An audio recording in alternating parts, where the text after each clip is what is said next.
और दूसरे बिक्री करने वाले कौन है? दूसरे बिक्री करने वाले हैं सरदार शाह वली खान, यानी सलीम पटेल और शाह वली खान ने मिलकर इस जमीन की बिक्री की है। बिक्री किसको की है? Solidus Investments Private Limited. ये Solidus Investment Private Limited company है नवाब मलिक जी के परिवार की। इस पर जो आपको मैंने दिया हुआ है, इस पर लेने वाले की साइन है, वो है फराज मलिक इनकी। इस सॉलिडस में 2019 में स्वयं नवाब मलिक भी थे। उन्होंने कुछ समय के लिए वो थे, बाद में फिर मंत्री बनने का उन्होंने इस्तीफा दिया और आज भी उनके परिवार के लोग उसमें हैं। फराज मलिक, इन्होंने ये जमीन खरीदी। अब इसमें सबसे बड़ी बात यह है कि ये जो जमीन इन्होंने खरीदी, उस समय वहां रेट क्या था, वो भी बहुत महत्वपूर्ण है। उस समय वहां पर फोनिक्स मार्केट कुर्ला, आप लोग जानते हैं, एलबीएस रोड पर ही आगे है। उसी साल, उसी समय 2005 में इसकी खरीद हुई है 2053 पर स्क्वायर फीट, यानी 2000 रुपए स्क्वायर फीट से। Ready regular rate 8550 square metre है और मार्केट रेट 2053 स्क्वायर फीट के हिसाब से।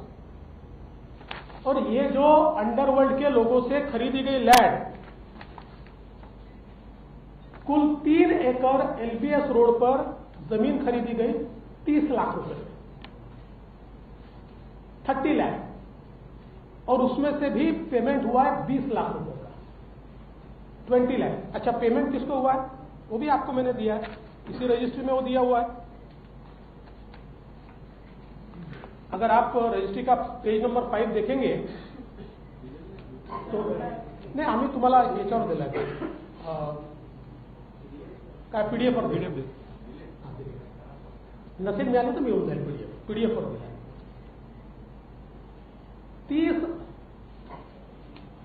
30 lakh.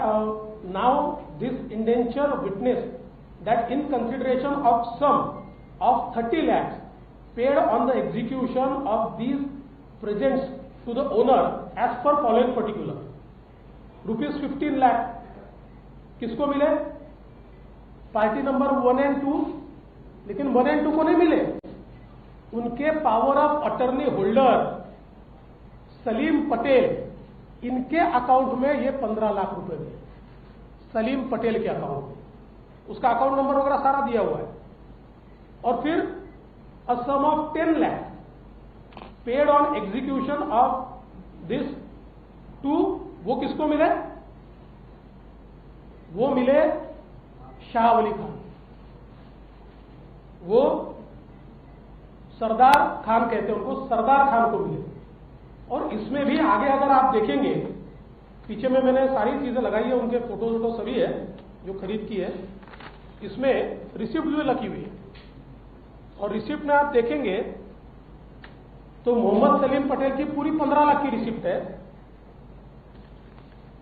और सरदार शाह वली इनकी 5 लाख की, और 5 लाख बाद में दिए जाएंगे लिखा हुआ है।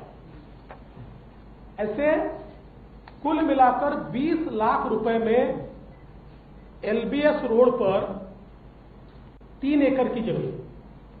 अच्छा, इसमें भी वो तो एक अलग है, इतने कागजात मेरे पास, आप लोगों को कंफ्यूज नहीं करना चाहता हूं, इसलिए सारे कागजात नहीं दे रहा हूं। लेकिन अब इसकी रजिस्ट्री जब करनी थी तो एडजुडिकेशन किया, और एडजुडिकेशन करके उसमें फेक टेनेंट दिखाया। टेनेंट पावर ऑफ अटर्नी में अलग है और जो रजिस्ट्री उसमें अलग है, और एक्चुअल जब नक्शा डाला वो भी मेरे पास है, तो उस समय तो बड़ी जगह खाली है वहां पर, वो सारी चीजें।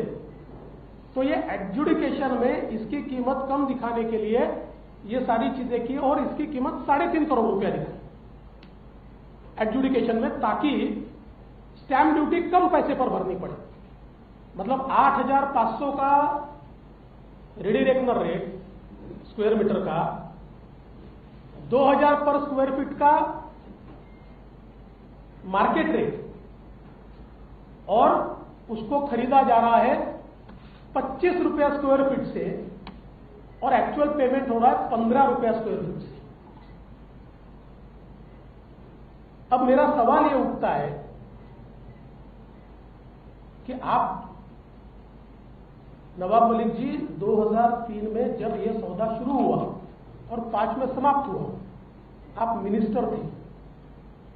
यह जरूर है कि अंतिम रजिस्ट्री हुई उससे थोड़े समय पहले आपको जस्टिस सावंत के रिपोर्ट में आपके ऊपर स्ट्रिक्चर्स आए, इसलिए अपना पद छोड़ना पड़ा। पर क्या आप जानते नहीं थे सलीम पटेल कौन है? और सबसे बड़ी बात, मुंबई के गुनहगारों से आपने जमीन क्यों खरीदी? मुंबई में बम विस्फोट करने वालों से आपने जमीन क्यों खरीदी? और ऐसी कौन सी बात थी जिसके कारण ये मुंबई के गुनहगारों ने एलबीएस रोड पर 3 एकड़ की जमीन आपको 20 लाख रुपए में दे दी? सवाल ये उठता है कि इनके ऊपर टाड़ा था, टाड़ा उस समय, ये शायद बेल पर बाहर आए होंगे इसलिए वो कर पाए, वो अभी उसमें असर्टन नहीं कर पाए, इनके ऊपर टाड़ा लगा।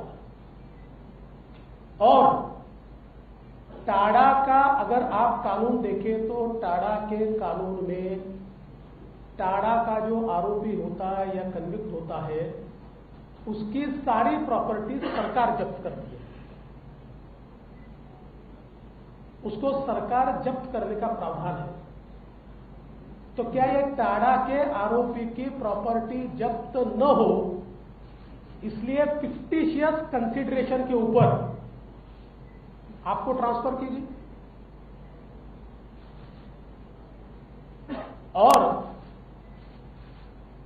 हम अगर ये देखें तो इसमें बहुत स्पष्ट रूप से ये दिखाई पड़ता है कि ये जो सारा व्यवहार हुआ है, इस व्यवहार में तो इतनी उथल पुथल है कि आप लोग हैरान रह जाएंगे। मैं वापस कहता हूं कि आप लोगों को कंफ्यूज नहीं करना चाहता, क्योंकि 2003 में इसी प्रॉपर्टी में वो टेनेंट भी बने, उन्होंने अपनी टेनेंसी ट्रांसफर भी की, वापस उन्होंने उसको खरीदा, और इसलिए ये सीधा संबंध अंडरवर्ल्ड से दिखाई देता। आपने अंडरवर्ल्ड से, और उसमें भी मुझे इस बात का दुख है, आप मुंबई की उस विभीषिका को याद कीजिए जिस समय मुंबई में बम विस्फोट में हमारे मुंबईकरों के चीथड़े उड़ते हुए हमने देखे, चीथड़े। और हमारे चीथड़े उड़ाने वाले में जिन्होंने आरडीएक्स भरा,